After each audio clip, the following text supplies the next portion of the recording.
Davor, good to have you here in the global living room. I would like that we start our conversation about the time ahead of us with a joke that I think I shared with you recently, the one that I got from Bosnia. And it's very simple. It says, a guy ate a bat in China and I lost my job in Bosnia. I don't get it. And for me, this joke, despite the fact that it ends with I don't get it, I think the teller gets it perfectly. Basically, one simple truth that there is a global society. There is an interconnection between what's happening in China, Wuhan, and Bosnia, Brčko. And this is basically, we don't know still the dynamics probably, or the teller doesn't, but there is a connection. And when we were exchanging our things and ideas about what's happening, it was interesting and curious to my mind basically that there was an interesting difference. You mentioned a world as kind of a global skyscraper. I was more into a global flat. And afterward, I realized maybe both of us are correct in the sense that, yes, there are topics where it is so interconnected that it is a flat, like this virus, like ecological issues, like nuclear questions. And there are issues where we can say, okay, maybe it's a skyscraper when it comes to some aspects of economy, social organization, migration, etc. One thing is for sure, at least looks to me, so please refer, there is no more global village. So basically, yeah, well, sure. I think global skyscraper actually implies the existence of different apartments and different floors, and they can live very different lives. So that would be the point of that metaphor. That even if you can have luxury, huge, modern equipped apartment somewhere on top of the skyscraper. With a fantastic view, that doesn't mean that all of the apartments and those in the cellar will share the same kind of comfort and enjoy the same blessings. But what I find interesting about the joke that you mentioned at the beginning is the conclusion. I don't get it, and I don't understand it. And I think that describes pretty well the condition that applies to most of us. This sense of confusion and lack of reliable information, and even more, I think, the complexity that characterizes the world nowadays. That it is actually not only the lack of reliable information that's delivered to us, but also the complexity of the issues that is so huge nowadays that it leaves most people in this limbo of wondering about what's going on, how to make sense of enormous difficulties that many people are facing. And that's where we get into really interesting and problematic things like how do we filter various information? Who creates these narratives that kind of frame all these issues that should make sense to an average citizen in different countries? So I think that is the situation that pretty much we are in nowadays. And yeah, we live in this global skyscraper, as I mentioned before, a brutalist skyscraper, and it allows for all sorts of things. It prevents all sorts of things. And the question is, of course, how to make sense of it. What we shouldn't forget is that this global skyscraper has not been created just spontaneously. It has been created as part of the capitalist dynamic. And that is why many of these things that got globalized, they got globalized because of the interest of the capital. And of course, there are many other even positive side effects to that. But it hasn't been globalized for most of the workforce, for instance, which is part of the problems and part of these tensions that we are seeing everywhere. these are all of these underlying issues aside. So basically, whether it's globalized enough for the people as it is for the capital and the trade, but I think we could say that we do have a global society. This is a very important conclusion because but the question is, of course, it's just let's compare it to nation states. At one point, we could say in history, okay, now we have a society as a nation state. So we all belong to this society. But what does that actually mean? That doesn't mean that we all share in the same kind of issues, same kind of problems, or same kind of blessings. That does mean that there is some kind of certain level of interconnectedness, but still that also means that certain elites of nation states will actually be much more connected with the other elites in other nation states than actually those at the bottom of the social pyramid with the top of the social pyramid within the state. So the fact that we live in a kind of global society, so that something that happens in Nigeria might have an effect on what happens in Japan, shouldn't blind us to the fact that the same global society that allows for many people to be interconnected at the same time prevents many people from participating in a meaningful way in this global society or global skyscraper. Look, that's clear, I would say. That's clear that the people from the poorer people, effectively, to say, are not benefiting out of it as much as the well-educated, better offs, etc. However, there is this joke is making a parallel probably between the poor people of China and of Bosnia, or middle lower class, so someone who's eating a bat or whatever, however it emerged, affected some guy somewhere in Bosnia who is simply working in a factory. And this is basically the fact that my point is that the fact that we do have a world society, that we do have the level of interconnectivity is somehow not matched with the institutions that are definitely lagging behind. And thank you for introducing the nation state in the conversation. It came to my mind this moment that we shortly touched once, this deputy head of Italian parliament, something like this, who is removing the EU flag and putting back the Italian flag on place with some kind of comment that expresses the dissatisfaction and disappointment, disillusionment, whatever, with the EU. And compared with a lot of left liberal thinkers who are now a bit of praising national state as well, especially comparing the incomparable, China to EU, like how China made a good reaction and how EU is not making one. And basically, to me, I was emotionally negative about these arguments, I would say, because on one side, it's obvious now that we need sovereignty, meaning that we need political power in political institutions, and not necessarily to have it, but it's obviously not necessarily to have it, at least for me, it's obvious, not necessarily to have it on this Westphalian nation state like Italy, because in some places this nation state cannot solve issues, but we are not empowering EU. So basically, someone who is not empowering EU is in the same time angry and disappointed by the same EU for not acting accordingly. It means that we invest our expectations in the EU, but we are not empowering EU. EU, as for me, one kind of metaphor, one kind of example for this supranational regional globalization, so to say. I would like to have it on a wider level, but this is the best we can have in Europe. On the other side, China is integrated nation state. So China is empowered, does have the necessary sovereignty to move a doctor from Shanghai to Wuhan.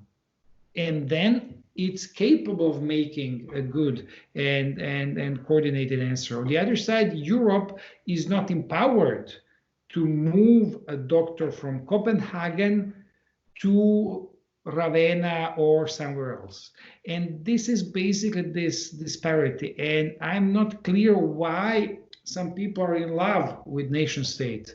As a matter of fact, it shows that we should be now asking for the system that can give us proper answers. This is the system that carries sovereignty that was somehow diluted in past time by global companies, by overcoming the borders, etc., etc. Now it's obvious there are situations where we need a fast answer by a reliable system, but it doesn't have to be necessarily nation state, because nation state is nothing to do with virus. I mean, virus doesn't care.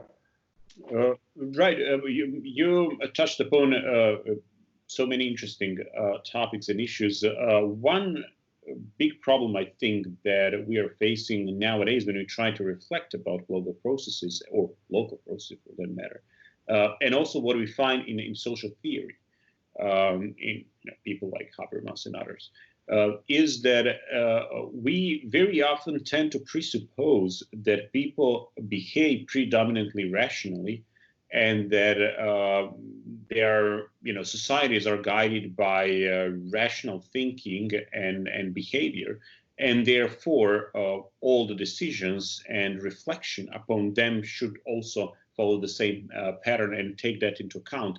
But from everything we know about human beings, they behave rationally only marginally. I mean, up to a point, and even it's not even clear what we mean by that. So together with or in the same package with rationality, we have all sorts of other things, emotions and social networks and personal histories and experiences and all sorts of other things that go into the picture. So that, going back to your examples and the whole problem with nation states, very often people go back to nation states because they see there's something that they're missing.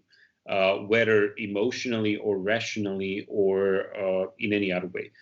So nation states sometimes functions as this, the idea of a safe refuge, somewhere where people can go back, where certain kinds of institutions and procedures will take care of them and guarantee a certain level of security and welfare. Whether that's reasonable or not is a different question. One problem is that we are trying in many of these discussions and coping with current situation and the crisis, we try to reconcile something that seems to me to be kind of opposite or mutually even exclusive.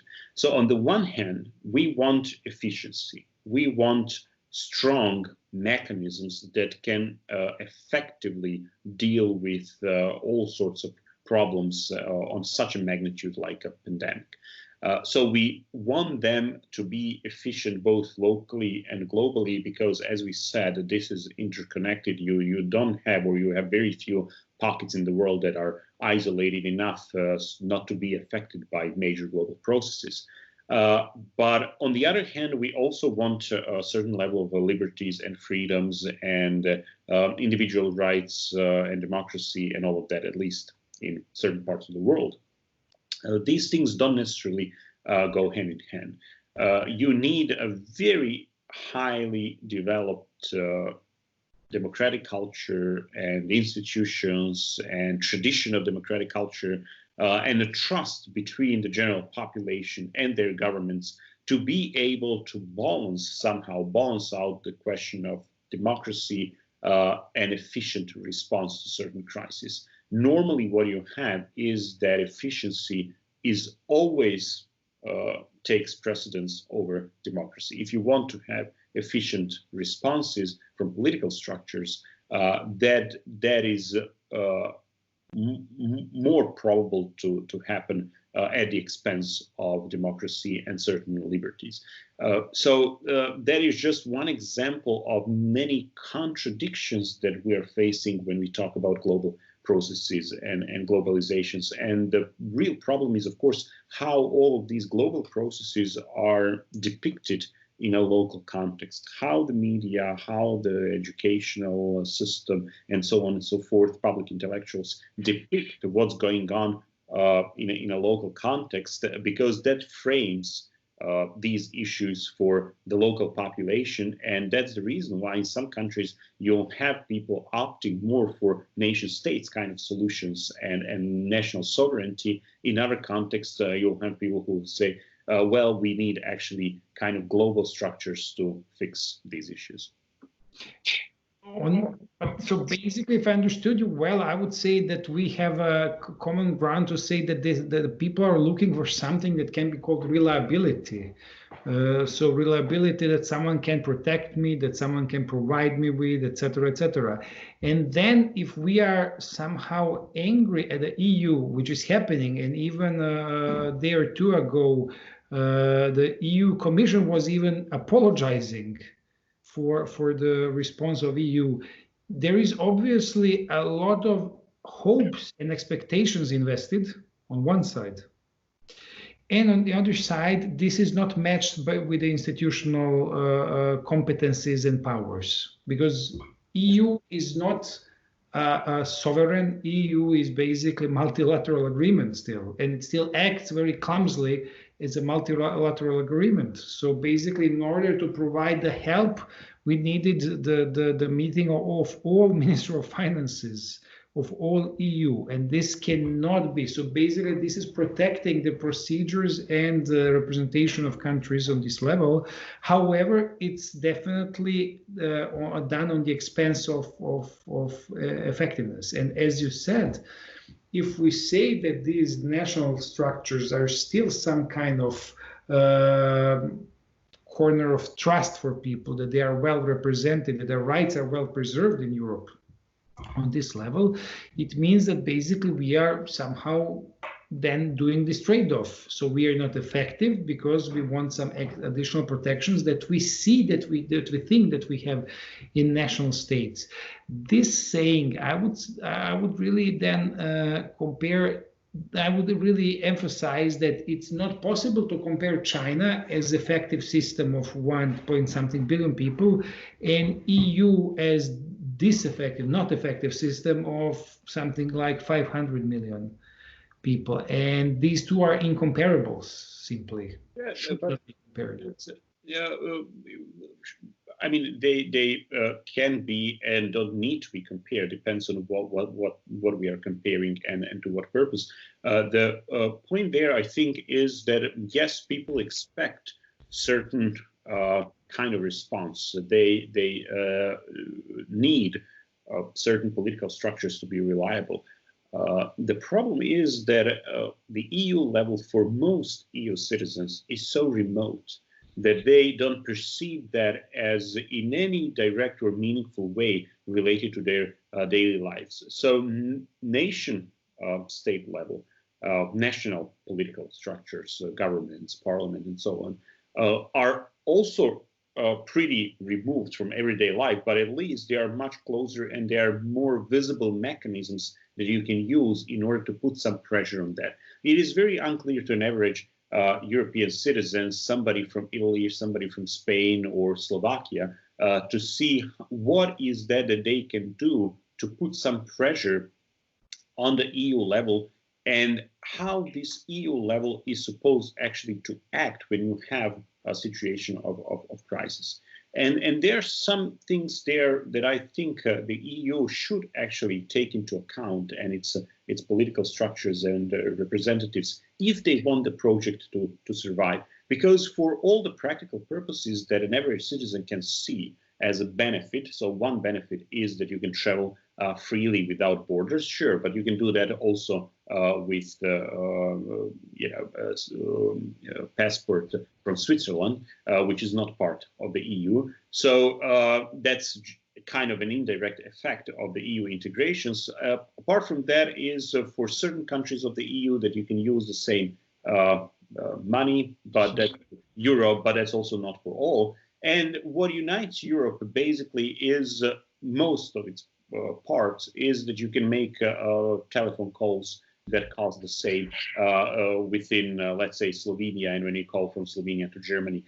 So an average citizen may ask a question, and it wouldn't be, off the spectrum. It wouldn't be irrational to ask, well, is it really worth of so many hundreds and thousands of people working for the EU administrations, 30 years of paying for all of those huge, clumsy structures, at the end of the day to get to the point that a big contribution to world's history, to be able to have calls that we pay the same, whether we call nationally. I would say that this...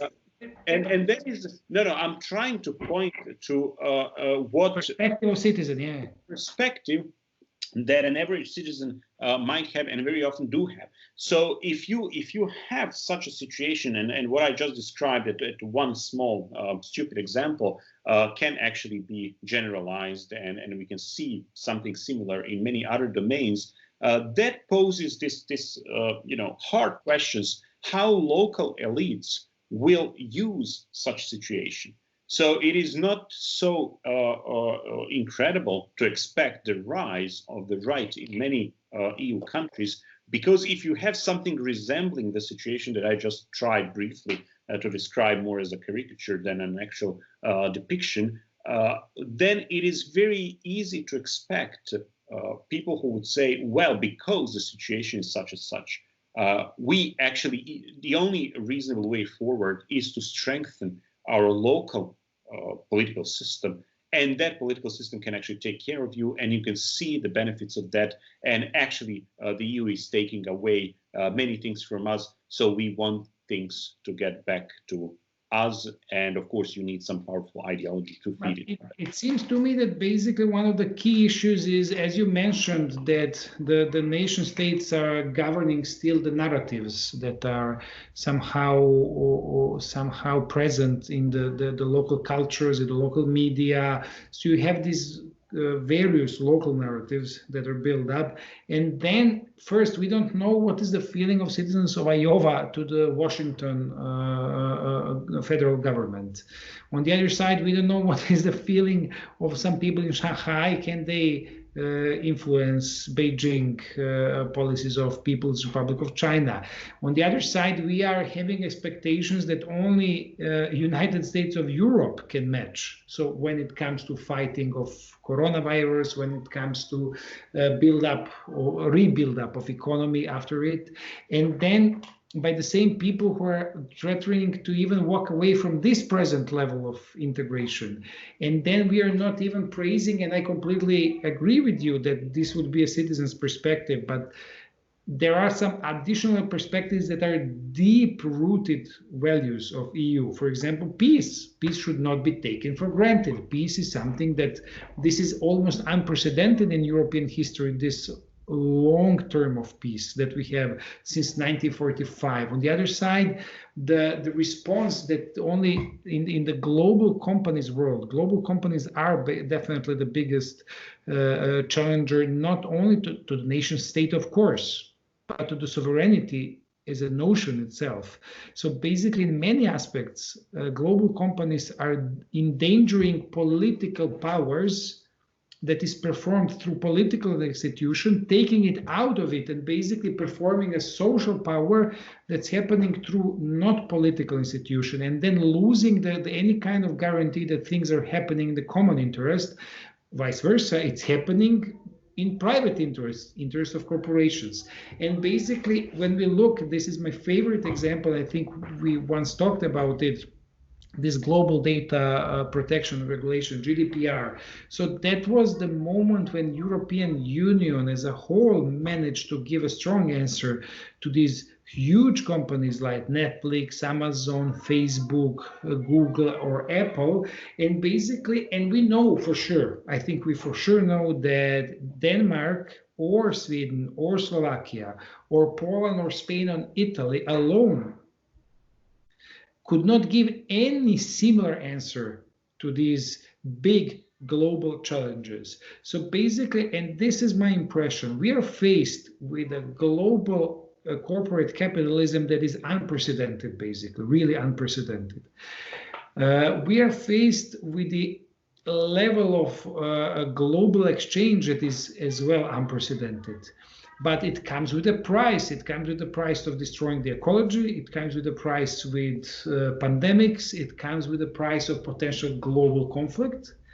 And now more than ever, it's the moment to back off from the national institutions because they're not capable of solving any of these issues. Nation state is not capable of solving any, but maybe very superficial ecological issue. Because the climate is not depending on Italy, on Sweden, or even on America alone. It depends on all of us together. So basically, in a moment, and this is really my big frustration, honestly, in a moment where I, at least to me, I think I see clearly, the world should be going even towards some world institutions in some aspects, and definitely to some big regional institutions like Europe as a federal state in some aspects, we are driving in a completely different way. So we are driving away from it, going back to the nation states, praising national borders. And this is really my biggest fear, because what can Italy alone do about global warming? What can Germany alone do about Google? I think nothing. I really believe nothing. Very little. But that goes back to the question of the perception. How do you mobilize people for certain kinds of political projects? And that is something that's really very structural, and little attention has been paid to that aspect of today's democracy, or how democracy functions. Because in order to get a democratic support for certain projects, you need to sell certain ideological stories to the people, and they have to be framed in a certain way. And their complexity cannot be excessive, because the point will be lost. So what is much more easier and politically more profitable is to frame the current situation in such a way that people can understand it in a very simple manner and sell it either as something we are under attack, somebody is attacking us, the immigrants, other governments, whoever, and then say, okay, this is the recipe to fight against that.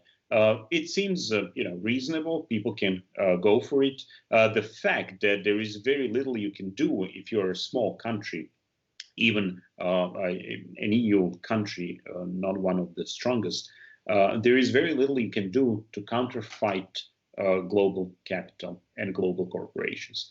And that is the predominant source of power nowadays globally. So how do you do that?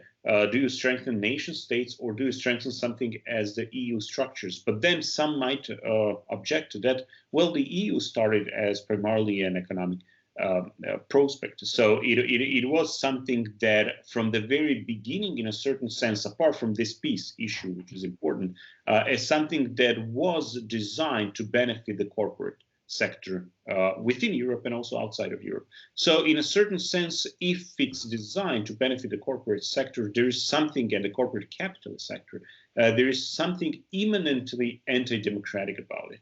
So how do you reconcile that with democracy? So these are the questions that are really hard to address, let alone resolve, because there are imminent contradictions built into the system. So, and that ends up in this situation where we all want, virtually all members of a society to have, because of immense propaganda system, to have our newest versions of cell phones to be connected globally. And yet very often we want nation states to step in and fight for us and provide certain level of services that we are used to. And these things are not actually completely compatible. So how to make them work together and how to change the global system is not a small thing. No, definitely. But the thing about this, as you mentioned, the thing about this disparity, this contradiction, basically, that we are imminently living, is on one side, yes, the EU is economic and started partially as economic project, but it was a political project. And we see now people who are asking for political answers. And this is it. When you want, we are Amazon is helping now to deliver some goods, but Amazon cannot make relevant decisions that we all need now. And we need a decision that is concerned social relations, whether we can go out or not, whether the businesses should be stopped for a moment in order for the public health to be protected, etc. And this is what somehow the world was losing out of sight. And this is political power. This is what I talk about when I talk about sovereignty. And now it seems to that on one side, yes, we agree that there is a global society.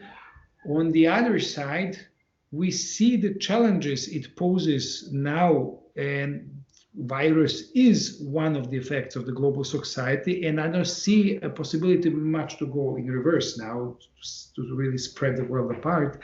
And we see the challenges to the nation state. Now we see even the fight back of the nation state, so fighting back for the position, etc. And definitely it looks to me that we can proclaim one thing, that globalism is dead, long live globalism, and globalization is dead, effectively, long live globalization. So there is something new. And this new is, for me, I don't see it connected to the Westphalian concept, but I don't know where it ends. In this moment, the most appealing idea for me would be to have various levels of sovereignty, like even world sovereignty over some issues when it comes to public world health or something, and especially ecological issues and damage to nature that we did. Then some levels of regional sovereignty like EU, China, America, Africa, whatever, and then the nation state as only one part of this. However, we don't know how will it look like. What's your idea?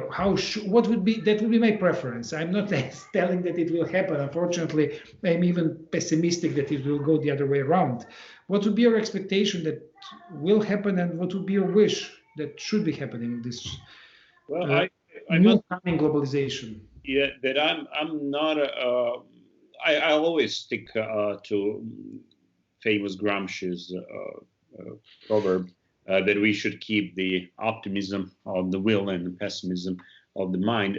So I think I think even though all the prospects don't look terribly bright, we should continue doing what we can to improve situation locally or globally, any way we can. What I'm afraid of is that establishing some kind of global coordination, which might seem as a very good idea in a situation where we have a global crisis. So in a global crisis, you need some global mechanisms that would be able to deal with it. It sounds perfectly reasonable.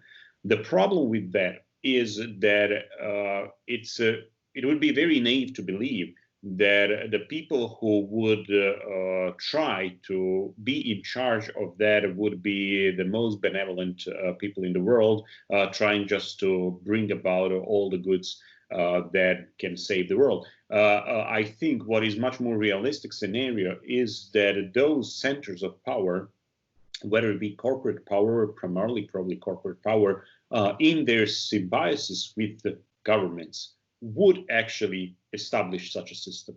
And a version of that we see in China. And China is a version of a rule that combines successful business models with one kind of authoritarian rule.